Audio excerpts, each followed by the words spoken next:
Il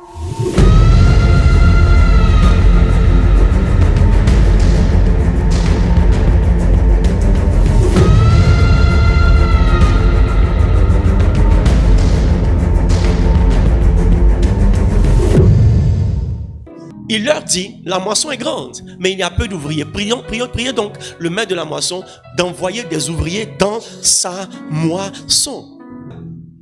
L'une des plaintes de l'église, c'est que les gens viennent à l'église pour être bénis, mais ne veulent pas servir Dieu à l'église. Dieu n'a pas suscité l'église, les chrétiens. Dieu ne nous a pas sauvés pour nous asseoir dans le peuple. Il n'y a rien comme fidèle. Les véritables fidèles de Dieu sont les serviteurs de Dieu. Parce que ta fidélité se juge par quoi? Ça se juge par l'utilité et la fidélité dans ta tâche. En Matthieu le chapitre 25, quand il a traité ses serviteurs de fidèles, c'est parce qu'ils ont fait ce qu'ils devaient faire. Il dit, bon et fidèle serviteur. Tu n'es pas fidèle parce que tu viens à l'église tous les dimanches. Tu es fidèle parce que tu as un travail et tu le fais de façon propre, de façon assidue, de façon diligente. Yeah.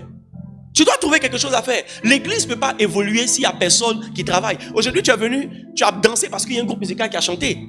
Aujourd'hui, tu me regardes parce que je prêche, tu m'écoutes, tu me prêches, tu es édifié. Tu es assis parce que des gens ont organisé. Tu ne vois pas peut-être de sable à terre parce que des gens ont balayé.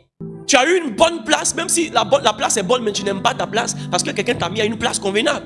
Pendant que je prêche, tu vois les versets qui apparaissent sur l'écran parce qu'il y a quelqu'un qui fait apparaître les versets sur l'écran. Quand tu rentres ici, tu vois des panneaux. Il y a des gens qui font les affiches, il y a des gens qui prennent les photos. Demain, tu vas aller sur Facebook, il y a les photos du culte qui sont là.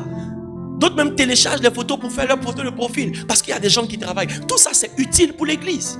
Tous les parents aiment leurs enfants qui servent, qui sont utiles à la maison. L'homme est naturellement plus à l'aise avec quelqu'un qui lui est utile. Paul, arrivé un moment, il y a eu un problème entre lui et Jean-Marc. Et il a libéré, il dit non, toi tu me suis plus. Quelques temps plus tard, il envoie l'un de ses disciples aller appeler Jean-Marc. Il dit, faut le ramener parce qu'il m'est encore utile. C'est pas parce que je ne suis pas fâché, je suis fâché, mais il m'est utile. Ésaïe 65, verset 8, il dit, quand il y a du jus dans une grappe, on dit ne la détruis pas, car il y a là une bénédiction. Ainsi j'agirai, dit le Seigneur, pour mes serviteurs, afin de ne pas tout détruire. Quand tu sais Dieu, Dieu te voit comme une source de bénédiction pour lui. Dieu ne te demande pas de venir prêcher. Qu'est-ce que tu peux faire dans l'église? Ce que tu as appris à l'école peut être utile à l'église. Ce que tu sais faire naturellement peut être utile à l'église. Et vous venez, chacun campe dans son truc. Seigneur, donne-moi un. Seigneur, où est mon mari? Seigneur, où est ma femme? Ribobobo chilele. Seigneur, pourquoi ma vie ne change pas? Rabala sadaba. J'ai trop souffert dans la vie. Frère, commence à servir Dieu. Et puis au bout de quelque temps, il faut venir me dire que Dieu t'a pas béni. La clé pour attirer la faveur de Dieu, c'est être utile à Dieu. Tu peux ne pas laver tes pieds, mais tes mains là, tu les laves toujours. Parce que tes mains te sont utiles. Les mains sont utiles à beaucoup de choses. Mais tu laves toujours tes mains. Si tu as panari sous le doigt, souvent c'est pas la douleur qui te fatigue, mais tu peux plus paumer avec. Il n'y a personne que Dieu a emmené dans l'église qui n'a pas rendu talentueux. Il n'y a personne que Dieu a créé qui ne sait rien faire. C'est juste que tu ne veux pas être utile. Quand tu veux être utile, tu découvres le potentiel que Dieu a mis en toi. Je prie pour toi au nom de Jésus, que tu découvres ce que Dieu a mis en toi.